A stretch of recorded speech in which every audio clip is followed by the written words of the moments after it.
continuer à parler sur le vœu. Mais depuis que j'aborde ce sujet, jour pour jour, le Seigneur me fait comprendre beaucoup de choses. Il m'interpelle moi-même. Et en analysant la situation dans le monde, nous réalisons que beaucoup de gens ont oublié la voix du Seigneur. Comme nous l'avons dit au début, le vœu, c'est quelque chose de très capital. Nous avons dit que le vœu, nous ne devons pas les confondre avec les vœux que nous nous souhaitons à la fin de l'année.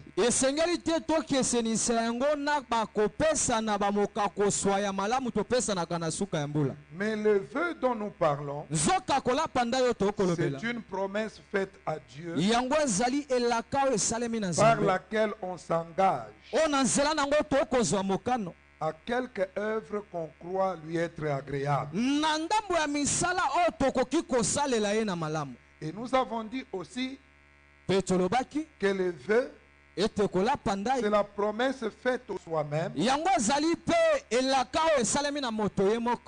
résolution ferme qu'on a prise pour faire ou ne pas faire une chose. La vie chrétienne, c'est un engagement avec le Seigneur.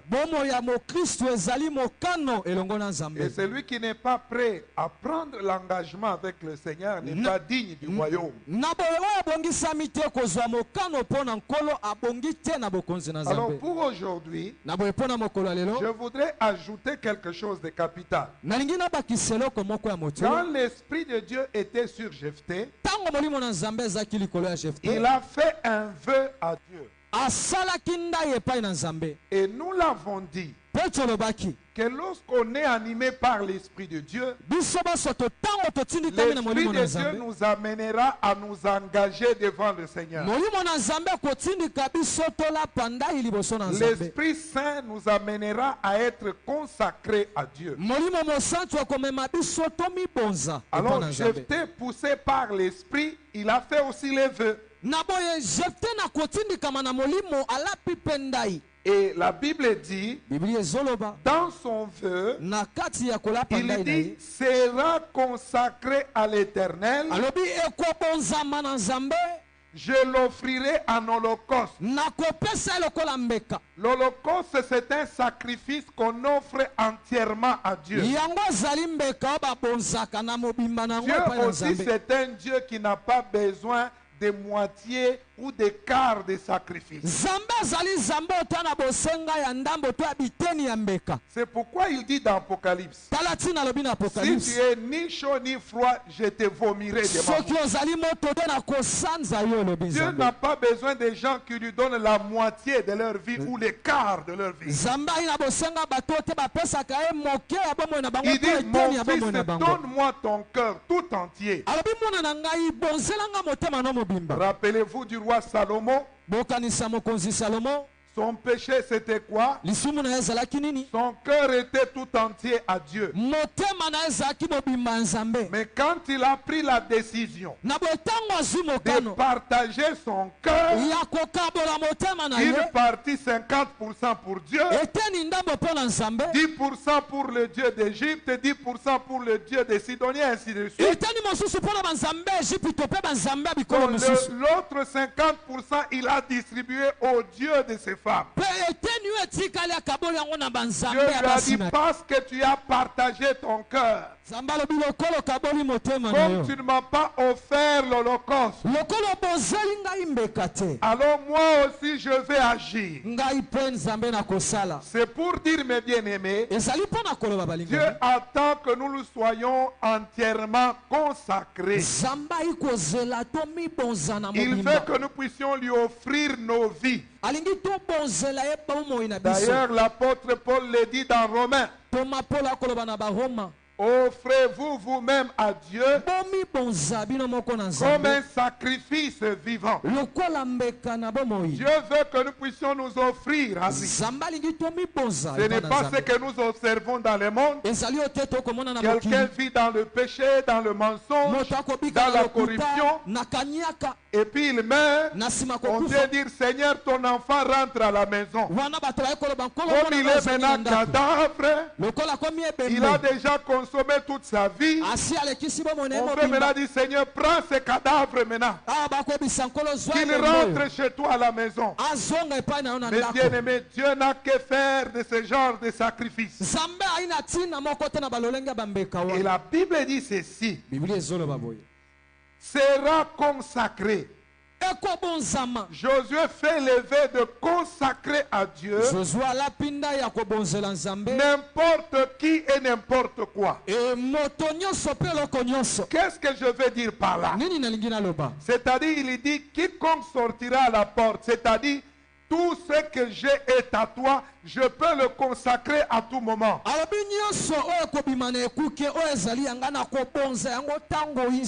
Je peux le consacrer à n'importe quel instant. Ce n'est pas comme nous. Nous choisissons ce que nous pouvons.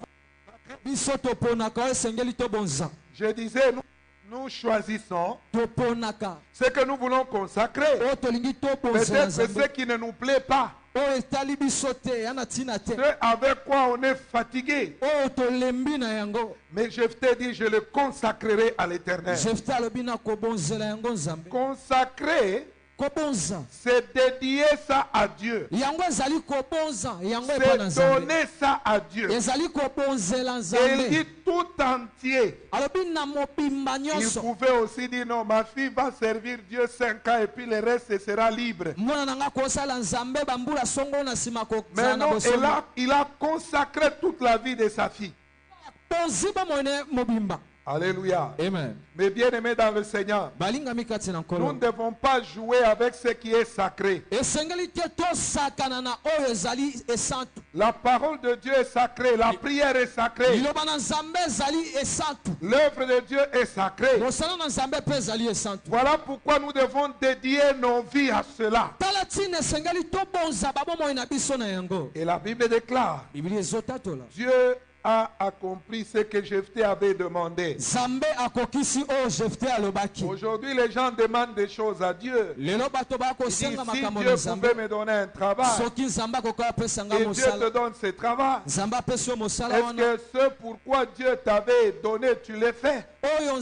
Si Dieu me donnait un mari, si Dieu me donnait un enfant, si Dieu me faisait ceci, si Dieu changeait mon mari, si Dieu changeait ma femme, je ferais ceci. Mais quand Dieu l'a fait, est-ce que tu as honoré tes vœux? J'en ai longtemps parlé pendant 2 jours, mais aujourd'hui je suis en train de nous amener quelque part. La Bible dit, sa fille n'est qu'elle sortie de la porte. Et quand il a vu sa fille, il a dit, ma fille, tu me jettes dans l'abattement. Tu es le nombre de ceux qui me troublent. J'ai fait un vœu à l'Éternel. Je ne puis le révoquer. Alléluia. Amen. Alors quand il a vu sa fille, il était troublé. Vous savez, souvent les chrétiens aiment les versets qui disent, donnez avec joie sans contrainte. Je vous informe que tout, on ne donne pas avec joie. Il y a des choses, quand Dieu vous demande, ce n'est pas facile. Même Jésus, quand Dieu l'a appelé à mourir dans la honte, ce n'était pas facile. Il a même dit, si c'était possible que cette coupe passe. Jésus a même dit, mon âme est toute troublée. Écoutez, des fois pour consacrer sa vie à Dieu, ce n'est pas avec joie. Des fois c'est avec tristesse. Alléluia. Amen. Et la Bible est très claire là-dessus. Il dit, ma fille, tu me troubles, mais j'ai fait un vœu, je ne peux pas le changer. Combien de fois nous avons promis à Dieu de le servir? Nous avons promis à Dieu de prier. Oh Seigneur, je vais commencer à prier chaque 18 heures. Et chaque 18 heures, un visiteur vient, tu oublies d'abord Dieu. Tu dis, Dieu, tu me comprends, ça fait longtemps que j'ai vu ma soeur. Mais écoutez, des fois les sacrifices pour se consacrer à Dieu, des fois ça demande de perdre certaines choses. Des fois même ça nous trouble, même des choses capitales. Alors la Bible déclare, et sa fille a dit à son père, ce que tu as dit à Dieu, fais-le. Ce n'est pas en réalité le temps qui est un problème. Si je dis, Seigneur, je te consacre ma nuit pour prier et que je ne prie pas, le problème ce n'est pas le temps. Parce que le temps est là.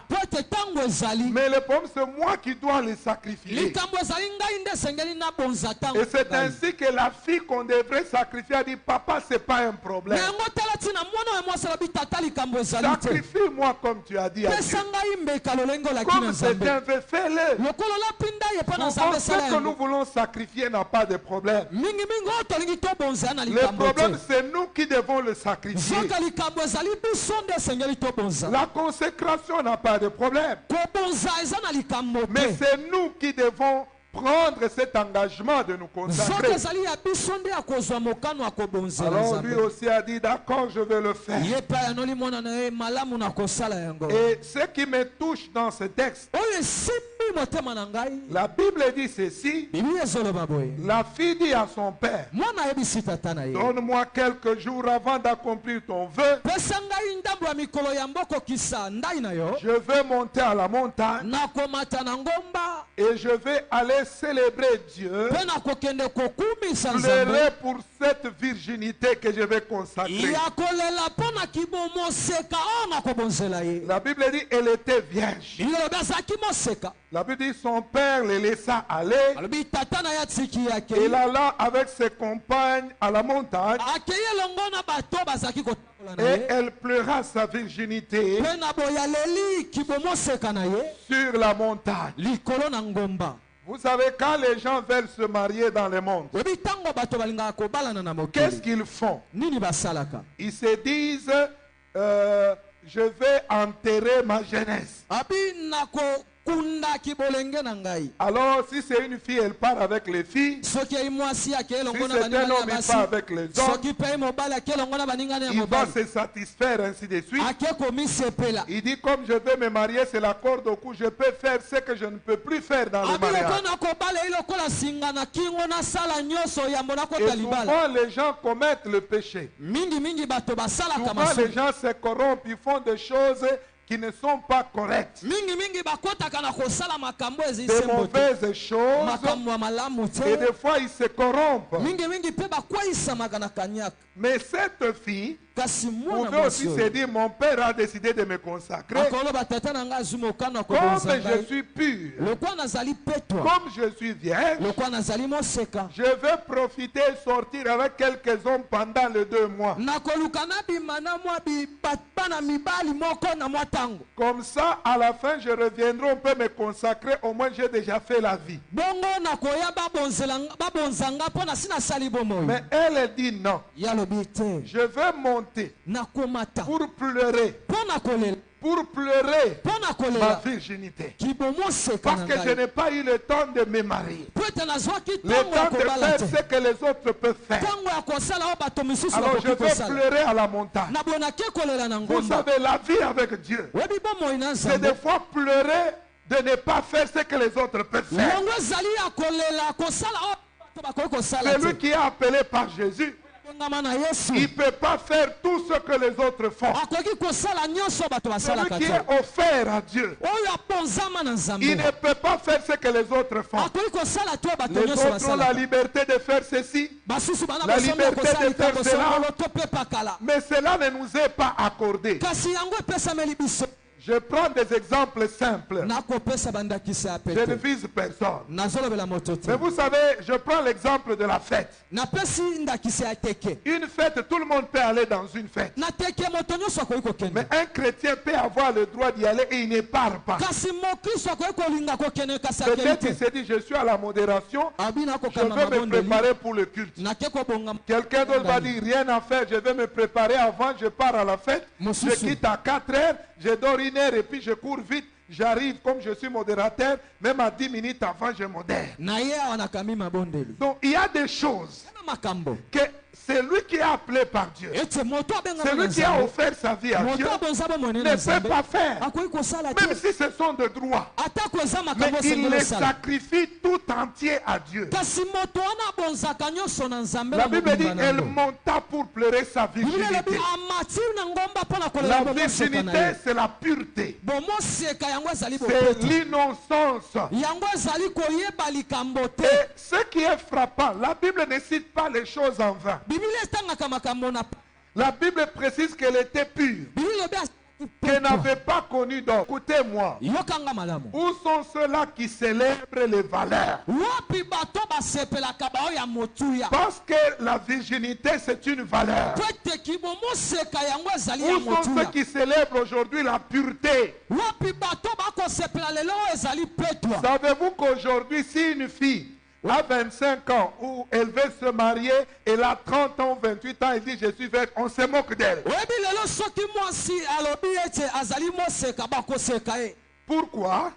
Parce que de nos jours, les gens ne célèbrent plus les valeurs. Mais ceux-là qui passent la nuit à coucher avec des hommes qui ont l'âge de leur père et qui roulent dans les jeeps, qui payent la nourriture à leurs parents, ceux-là sont célébrés. On ferme les yeux même sur ce qu'ils font. On dit non, elle fait les affaires. Quelle affaire, on ne sait pas. Pas de bureau, pas de sceaux, pas de signature. Mais elle achète des parcelles pour ça. C'est pourquoi dans les psaumes il est dit, n'envie pas le méchant. Tu ne sais pas comment il s'acquiert sa richesse. Aujourd'hui on célèbre les gens. Mais vous ne savez pas ce qu'ils font pour avoir ce qu'ils ont. Jésus a dit, si quelqu'un vient à moi, s'il ne renonce pas à tout ce qu'il possède et qu'il me suit, s'il ne renonce pas à lui-même, s'il ne renonce pas à son environnement des êtres chers immédiats, il ne peut pas être mon disciple. C'est pourquoi il a posé la question à Simon. Même il a trouvé Matthieu en train de travailler, suis-moi. C'est-à-dire marcher avec Jésus, c'est un vœu de consécration. Écoutez-moi mes bien-aimés dans le Seigneur. Jephthé a fait un vœu de consécration, d'offrir un holocauste à l'Éternel. Et Dieu lui a accordé de grandes victoires. Aujourd'hui, nous ne voyons pas de grandes victoires.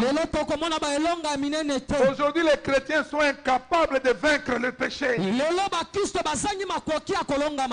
ce que nous pouvons appeler abusivement petit péché. Et la Bible dit après cela, quand Jephthé a posé son acte, dès lors on a commencé à célébrer la fille de Jephthé. On l'a célébré pourquoi? Pour l'accomplissement du vœu de son père et parce qu'elle a accepté de rester pure malgré qu'elle devrait être consacrée, offerte en holocauste.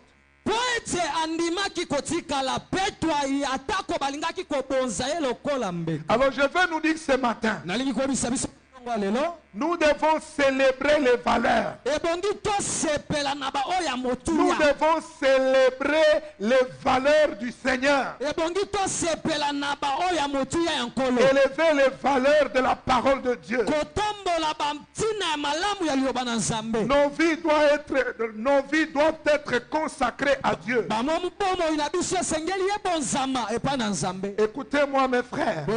Ce qui est sacré, c'est ce qui est consacré saint.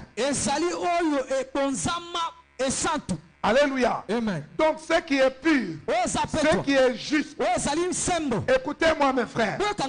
En tant qu'enfants de Dieu, si nous sommes consacrés à Dieu, nous allons célébrer les bonnes choses. Nous allons célébrer les valeurs. C'est pourquoi nous avons lu ensemble dans Matthieu 24. Ce texte si important. Il dit quoi? Ce texte nous dit ceci. Au verset 11. Plusieurs faux prophètes s'élèveront. Ils séduiront beaucoup de gens. Dans Matthieu 24, on parle de la séduction plus de 5 fois, je crois. Si vous lisez tout le chapitre, on répète la séduction. Nous vivons un temps de séduction. C'est pourquoi dans ce texte que nous avons lu, c'est des mauvaises choses que les gens font, des mauvaises mœurs. Ils appellent ça avec des noms pour calmer leur conscience, pour essayer d'atténuer. Vous savez, même quand les gens volent, ils appellent ça cop. C'est une façon d'atténuer. Écoutez-moi mes bien-aimés dans le Seigneur. Le vrai chrétien doit célébrer les valeurs. Le vrai chrétien doit célébrer la pureté. Et ça c'est très important mes bien-aimés dans le Seigneur. Alors il dit, beaucoup de faux prophètes s'élèveront. Les prophètes, les docteurs, ils sont appelés à enseigner. La Bible dit ils séduiront beaucoup de gens. C'est-à-dire par leurs enseignements. Un jour Jésus a dit à ses disciples, gardez-vous de l'enseignement des pharisiens. Vous savez, les faux pasteurs, les faux docteurs, leurs enseignements séduisent les gens et séduisent beaucoup de gens. L'évangile et la vision céleste, c'est prêcher la repentance, la pratique d'œuvres dignes de la repentance, porter le fruit de l'esprit, les fruits dignes de la repentance, prêcher la bonne nouvelle pour la conversion de ceux qui sont dans les ténèbres. C'est ça la base de l'évangile. Mais on a inversé les valeurs. Aujourd'hui on a changé l'évangile. C'est devenu une source de revenus. L'évangile est devenu matérialiste. Je n'ai pas dit qu'il faut travailler, que nous encourageons les gens à travailler. Parce que Dieu bénit le travail. Mais faisons attention avec le matérialisme. Aujourd'hui, tout le monde rêve d'être très riche. Tout le monde rêve avoir des jeeps, avoir 20 maisons. C'est ainsi que vous trouvez les gens qui meurent de crise cardiaque à cause de ce qu'ils envient. C'est pourquoi ce ministre qui est pasteur, quand il a prié, il a dit, nous envions les voisins Et nous disons, j'ai l'ambition d'être comme lui. Beaucoup de gens envient. Même vous qui êtes encore jeune fille. Si Dieu permet à ton ami de se marier, de faire un grand mariage, Dieu peut t'envoyer un mari. Tu dis non, moi pas ce genre de mari. Moi il faut des qualités supérieures. En réalité tu envies et tu refuses ce que Dieu te donne. Écoutez-moi frères et sœurs, c'est Dieu qui bénit. Et Dieu quand il bénit, il fait ce qu'il veut. La Bible dit, quand que tu n'as pas reçu de Dieu, et Dieu sait pourquoi il donne. Et la Bible dit même, il donne aux pécheurs afin qu'il donne aux bien-aimés. En réalité, il devait donner à son bien-aimé pour que le bien-aimé donne aux pécheurs, pour que la gloire revienne à Dieu. C'est ça la réalité. Mais lui, Dieu n'est pas comme ça. Dieu n'est pas un homme. Dieu ne fait pas ce que nous voulons. Il fait ce que lui veut. C'est pourquoi à Lubumbashi j'ai prêché sur la convoitise. Je leur ai dit, quand on parle de la convoitise, les gens ne voient que la convoitise de femmes. Non, quand nous lisons les commandements, la Bible dit, tu n'envieras pas la femme de ton prochain, mais il ajoute, tu n'envieras pas la brebis de ton prochain. Tu n'envieras pas la nourriture de ton prochain. Tu n'envieras pas l'âne de ton prochain. L'âne, c'était la voiture de l'époque. Il dit, tu n'envieras pas. Mais aujourd'hui, les gens envient. Ils appellent ça la vision. Les gens envient. Ils appellent ça de l'ambition. Écoutez, Père, il y a des valeurs chrétiennes. Il y a les valeurs de la parole de Dieu qui sont fondées sur la vérité biblique. Nous ne devons pas les inverser. N'envie personne. Moi je n'envie personne. Moi je suis moi-même. Ce que Dieu me donne, je m'en contente. Je ne veux pas être comme tout le monde. Non, non. Moi je veux être comme Dieu veut que je sois. Et je sais que ce que Dieu a prévu pour moi arrivera que je le veuille ou pas. Parce que c'est dans sa souveraineté. Mais il y a tellement des enseignements. Et je voudrais nous dire, si Dieu te bénit, ne te moque pas des autres. Ne montre pas aux autres que parce que moi j'ai fait comme ça, c'est quoi Dieu m'a donné. Toi tu n'as pas passé, tu n'as pas fait comme ça. Mes bien-aimés dans le Seigneur, aujourd'hui mes bien-aimés, les gens envient trop. Et la Bible déclare, les faux prophètes, ils enseigneront des choses, des enseignements pernicieux. Des fois, je ne veux pas citer de noms, mais je suis scandalisé de voir des titres et des thèmes. J'ai sorti le livre sur la plainte. Il y a des pasteurs qui n'en ont pas voulu dans leur église parce que ça contredit leur message. Mais c'est texte de lamentation et dans la Bible. La Bible dit c'est du Tout-Puissant que viennent le mot et le bien. Pourquoi l'homme vivant se plaindrait-il? Parce que dans la synthèse, j'ai dit, arrêtons tout le temps d'accuser les autres et d'accuser les diables. Parce qu'il y a d'autres choses, c'est Dieu qui l'a décidé ainsi. Et nous devons accepter sa volonté.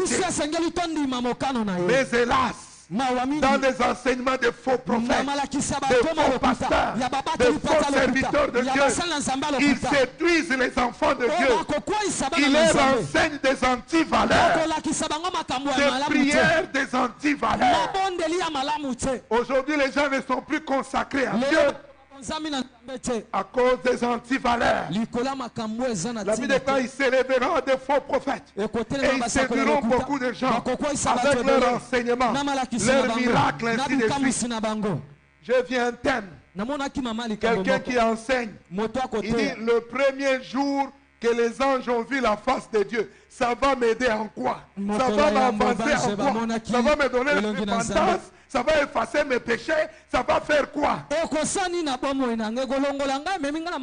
quand Caïn s'est marié, où sont venus les gens là? Ça va m'amener à aller où? La Bible dit, à nous les choses révélées, à Dieu les choses cachées. Mais bien aimé dans le Seigneur, vous devez comprendre que beaucoup de choses que les gens font aujourd'hui, les faux prophètes ont détruit les jeunes gens dans les églises.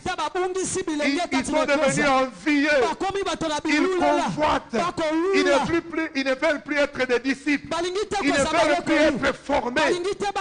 Aujourd'hui, il faut voir des ministères qui pilulent partout. Je sais que beaucoup de pasteurs n'ont pas le courage. Mais moi je l'ai dit mes frères et mes sœurs, des jeunes ministères qui pilulent partout dans le montagnes, ce n'est pas biblique. Si vous êtes appelés, vous devez évoluer dans votre église locale. Et c'est là qu'on doit découvrir votre ministère. Si vous êtes appelés à servir Dieu, on vous consacrera, on reconnaîtra votre ministère. Aujourd'hui, mes bien-aimés, il y a beaucoup de faux enseignements. Les gens qui voient les prédicateurs, ils les envient. Ils veulent faire comme eux.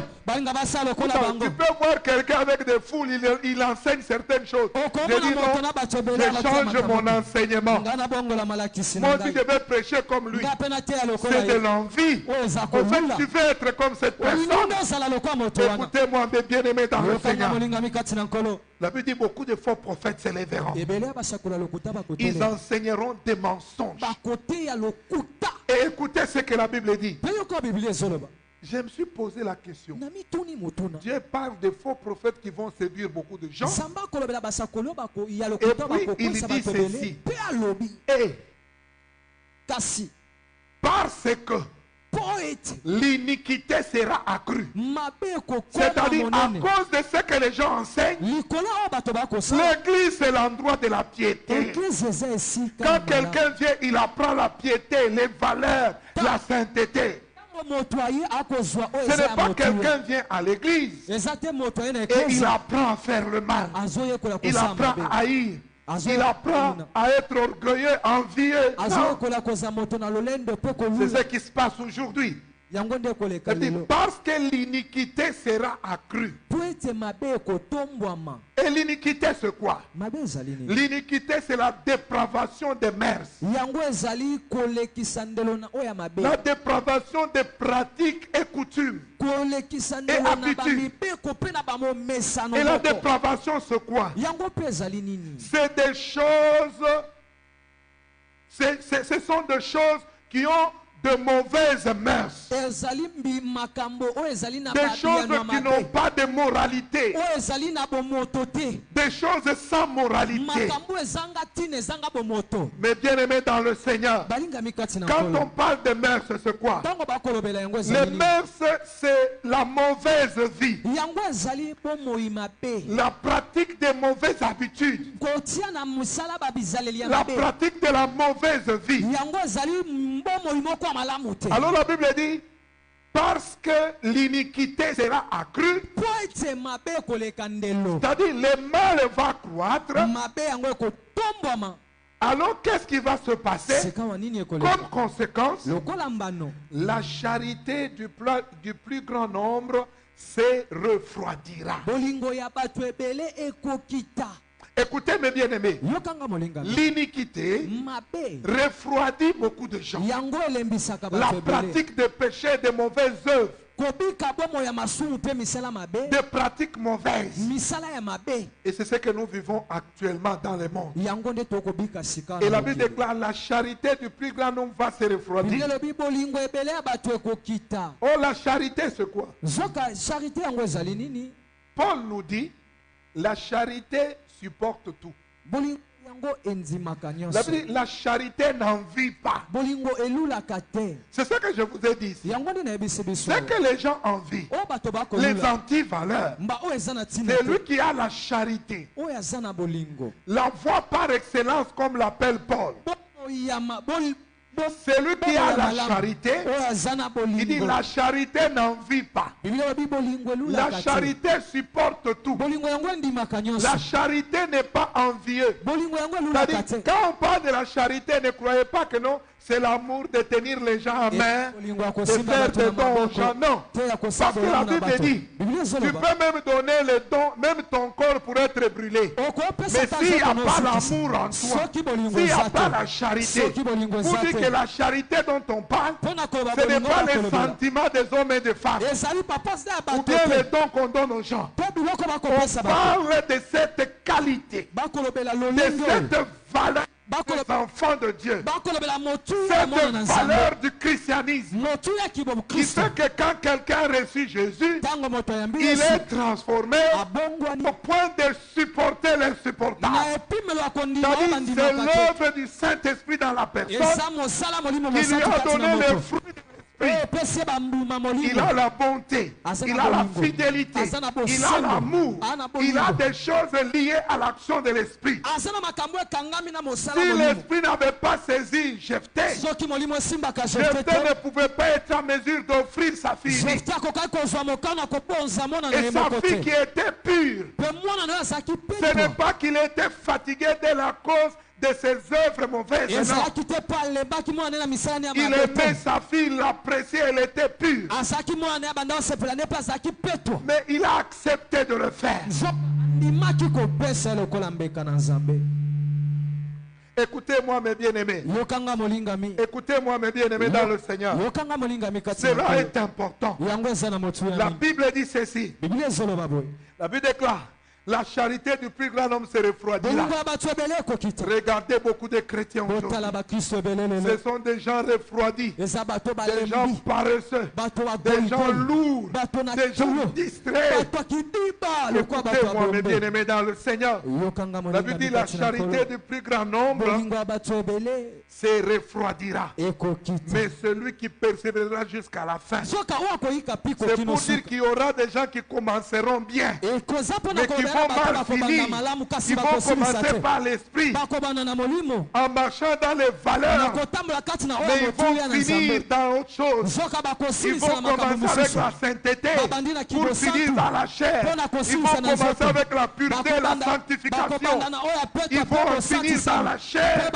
Mais il dit: celui qui va garder ces choses, ces valeurs jusqu'à la fin, comme la fille de Jephthé, sera célébré. Et mon message ce matin, nous devons célébrer les valeurs. Nous devons célébrer Christ. S'il y a quelqu'un qui a été vierge et pur, c'est notre Seigneur de gloire. La Bible dit: il n'a commis ni péché ni fraude, mais il a offert sa vie en holocauste. Nous avons Jésus comme modèle. La fille de Jephthé était pure, c'est vrai, mais il y avait le sang d'Adam en elle. Mais Jésus-Christ de Nazareth, la Bible dit: dans sa bouche il n'y avait pas de fraude, il n'avait commis ni péché. Mais aujourd'hui vous trouvez des enseignements. On vous montre que Jésus était marié, on vous montre que Jésus sortait avec les femmes, on montre que Jésus était homosexuel. Malheur à toutes ces personnes. Ils seront jugés par le Seigneur de ce qu'ils enseignent.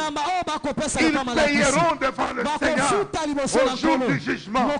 Mais écoutez-moi mes bien-aimés, Jésus est parfait, Jésus est saint, il est pur, il a versé un sang pur, un sang qui efface le péché, un sang qui ôte même le péché. Dieu ne pouvait pas nous écouter, mais à cause du sang de Jésus, Dieu peut nous écouter, Dieu peut nous pardonner, Dieu peut nous laver, parce que Jésus s'est offert en holocauste. Il a dit à Pilate: tu n'as aucun pouvoir sur moi. Ma vie, je la donne moi-même. Et j'ai le pouvoir de la récupérer. C'est pourquoi il est sorti du tombeau vainqueur. Il est ressuscité. Parce que même la mort n'avait pas de pouvoir sur lui. Il a donné sa vie lui-même. Parce qu'il avait une mission dans les séjours du monde. Il avait la mission de vaincre même le dernier ennemi qui est la mort. Écoutez-moi, frères et sœurs. Nous devons célébrer les valeurs. Nous devons célébrer les valeurs. Oh, mes bien-aimés dans le Seigneur. Combien les gens ont perdu de valeur. Lisons les textes que j'ai donnés aussi dans Ésaïe. Prenons Ésaïe avant de chuter avec deux exemples. Écoutez ce que la Bible dit. La Bible déclare ceci. Levez-vous, plutôt lavez-vous et purifiez-vous. Ôtez devant mes yeux la méchanceté de vos actions. Ôtez devant mes yeux la méchanceté de vos actions. Cessez de faire le mal. Apprenez à faire le bien. Recherchez la justice. Écoutez-moi, bien-aimés. Ce que Dieu nous demande, c'est de célébrer les valeurs, de rechercher les valeurs. Même Jésus a dit, ce n'est pas à nous de chercher que mangerons-nous, que boirons-nous, de quoi serons-nous vêtus. C'est la base des enseignements aujourd'hui dans l'église. Comment voyager, comment être riche, comment avoir ceci, comment posséder ceci, quel miracle pour multiplier ce que tu as, comment arriver au million et au milliard. Mais bien aimé dans le Seigneur, Jésus l'a dit, ce n'est pas à vous de vous inquiéter du lendemain. Un enfant de Dieu ne s'inquiète pas de demain. Il sait que Dieu pourvoira. Dieu fera ce qu'il a décidé. Mais aujourd'hui, les enseignements provoquent même les inquiétudes dans les gens. C'est l'œuvre du diable. C'est le diable qui parle pour amener les gens à se refroidir, à ne pas être consacrés, à ne pas s'offrir à Dieu. Écoutez, la Bible déclare, lavez-vous, purifiez-vous. Ôtez devant mes yeux la méchanceté de vos actions. Cessez de faire le mal. Quand Dieu nous regarde, nous faisons le mal à longueur de journée. Nous perdons le temps à faire le mal. Nous favorisons des distractions, des choses inutiles dans nos vies. Et nous n'avons pas le temps pour Dieu. Combien de gens as-tu évangélisé? Combien de gens as-tu dit à qui tu as dit la vérité? Tu as fait le suivi. Combien de temps cette semaine tu as donné à l'évangélisation? Combien de temps tu as donné à la prière? Combien de temps tu as donné à suivre et encourager les autres à venir à l'église? Donc quand tu quittes l'église, tu oublies tout. Tu veux dire, je reviendrai le dimanche. Ou bien je reviendrai mardi. Quel est notre rendement? Ça veut dire, ôtez devant mes yeux la méchanceté de vos actions. C'est-à-dire, quand on n'élève pas les valeurs, l'œuvre de Dieu, la prière, ce qui est sacré, si nous-mêmes on n'est pas consacrés, nos actions sont mauvaises devant Dieu. Et Dieu dit, ôtez ça devant mes yeux, ça me fait souffrir. Et la Bible déclare ceci: apprenez à faire le bien, recherchez la justice. Et le Seigneur a dit, cherchez premièrement le royaume de Dieu et la justice de Dieu, et le reste vous sera donné par-dessus tout. Mais bien aimé dans le Seigneur, et il est très clair dans ce texte. Il dit, quand vous venez vous présenter devant moi, qui vous demande d'essuyer mes parvis, cessez d'apporter des vaines offrandes. J'ai en horreur l'encens. J'ai en horreur l'encens. J'ai en horreur vos nouvelles lunes, les sabbats et vos assemblées. C'est choquant, hein, parce qu'ici, la Bible dit, Dieu aime les offrandes. La Bible dit, Dieu aime que les gens s'assemblent. Alors, la Bible dit, Dieu aime les sabbats. Les sabbats lui est consacré. Mais Dieu dit, j'ai aimé les sabbats. C'est-à-dire, c'est les gens qui célébraient les sabbats qui ont amené Dieu à haïr, parce que leurs actions empêchaient, ne célébraient pas les valeurs du sabbat. Ne célébraient pas les valeurs de ceux qui se rassemblent. Il est écrit, je veux que les hommes prient en tout lieu, mais en élevant les mains pures. c'est bien de prier. Mais est-ce qu'il y a la pureté?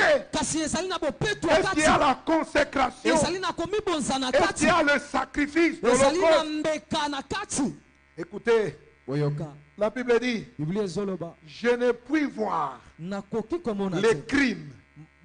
Parce que l'iniquité, c'est la dépravation et c'est les crimes. Il dit, je ne peux voir les crimes associés aux solennités, associés à ce qui est consacré aux cérémonies sacrées. C'est pourquoi je déteste ce que vous faites à mon nom. L'envie.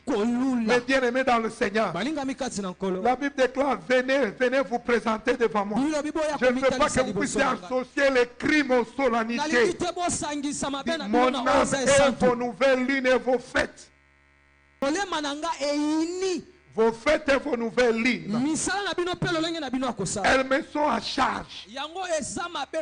Je suis fatigué de les supporter. Écoutez mes bien-aimés dans le Seigneur. Si nous associons, je donne l'exemple des enfants d'Israël pour que vous compreniez ça bien. Les enfants d'Israël, Dieu les délivre de l'Égypte avec de l'or et de l'argent. Quand Dieu leur donne l'or et l'argent, Dieu sait que cet or va servir à son œuvre. Maintenant, les enfants d'Israël traversent la mer Rouge. Ils adorent, ils chantent. Et puis Moïse monte à la montagne. Et il reste là-bas et dit, Moïse a traîné. Aaron, fais-nous un Dieu que nous voyons avec nos yeux. Un faux d'or. Aaron dit, enlevez vos bijoux, enlevez vos chaînettes à nous, donnez-les-moi. Parce qu'il voulait avoir un veau d'or, Balongoli n'a pété. Donner ça facilement. Vous savez, les gens, si c'est pour obtenir ce qu'ils veulent, ils peuvent facilement se consacrer. Ils peuvent facilement sacrifier autre chose. Même si ce n'est pas l'intérêt de Dieu. La Bible dit, ils ont donné. Et il a fait pour eux un veau d'or. Ils ont commencé à les célébrer. C'est toi qui nous as délivrés de l'Égypte. C'est toi. Ils ont commencé à chanter pour lui. Parce qu'ils le voyaient. Le Dieu de ce siècle se dévoile. Et la Bible dit, Moïse est descendu de la montagne. Il les a trouvés en train de danser. En train de danser devant le veau d'or. Qu'est-ce qui te fait danser? Est-ce le veau d'or ou bien les bontés de l'Éternel? Et la Bible dit ceci. Après cela, Dieu a tué, il a frappé. Et Dieu avait dit, je ne vais pas voir les crimes associés aux solennités. Ils ont dit que c'est le veau d'or qui les a délivrés. Ils ont commencé à chanter, à les célébrer. Ils ont commencé à l'adorer.